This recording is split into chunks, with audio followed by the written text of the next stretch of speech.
Mabuhay po tayo! My name is Mr. J. I'm actually one of your hosts in this 40-minute nature discovery experience. Now today, what we're going to do is we're going to learn a lot about birds, nature, culture, and hopefully, at the end of this show, a lot about ourselves and our relationship with Mother Nature. I'm happy to see because I notice we have a lot of kids present this morning. Ang dami nating estudyante. Kaway-kaway naman sa ating mga estudyante dyan. Ayan, very good. O pati yung hindi estudyante, kumaway na rin. But you know what, that's okay because hindi lang po sila yung magiging estudyante natin this morning. In fact, all of us are going to school together. Because what better way for us to learn and understand about birds, nature, and culture than learning it from our teacher birds themselves.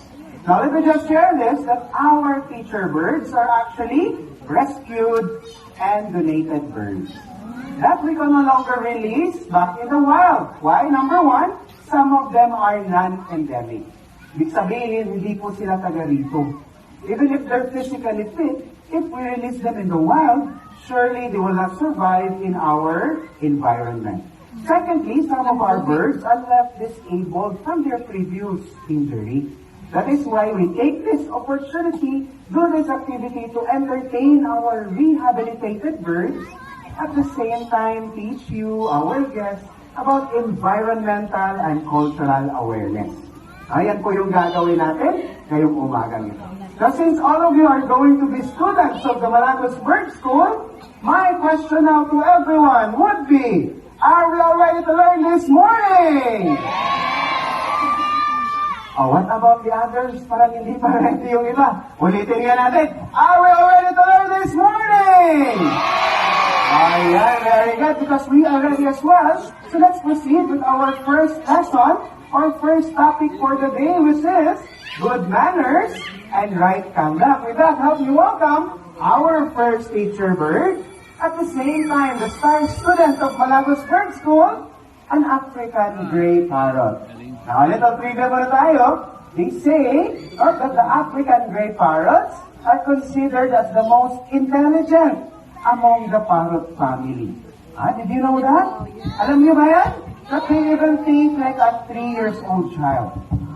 Interesting, right? Pero testingin natin kung gaano nga ba sila katalino. Sige nga, can you greet your fellow classmates here the standard way of greeting here in Malagos? Sige, what do we say? Ano? Narinig nyo?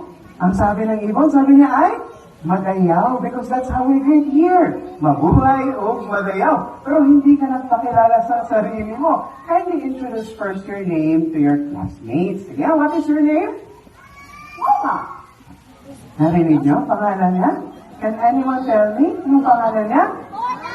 It's actually Donald.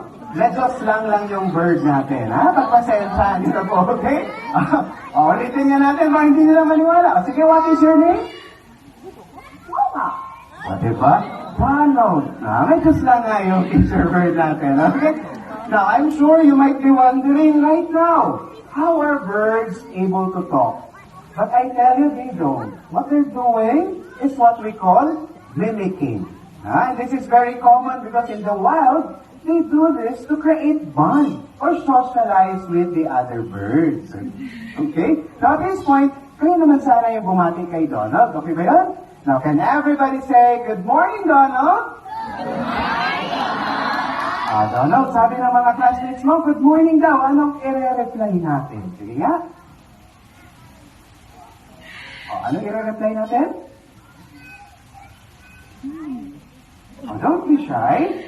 Nahihiya na tuloy si Donald. Good morning.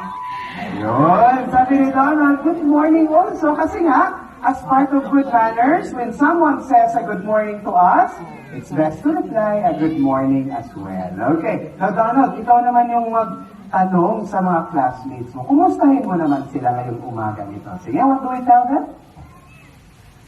Hello, how are you? Oh, sabi ni Donald, hello, how are you? Usually we answer, I'm fine, thank you. How about you? Okay, now at this point, I'm curious to know, do we have birthday celebrants today? Or for the month of September, do we have birthday celebrants? Can I see some hands?